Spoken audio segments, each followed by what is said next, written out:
Ayon sa Pag-asa, shoreline ang nakakaapekto sa eastern section ng Mindanao, habang northeast monsoon nakakaapekto sa Luzon at Visayas.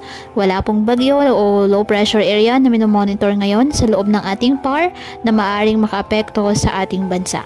Ngayong araw, dahil sa shoreline, ang Mindanao ay asahan pang maulap na halangitan na may kalat-kalat na pag-ulan at thunderstorms.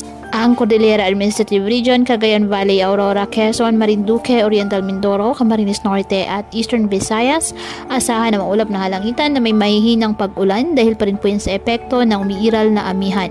Ang nalalabing bahagi ng Luzon at Visayas kasama na po ang Metro Manila, bahagyang maulap hanggang sa maulap na halangitan with isolated light rains dahil pa rin po sa amihan.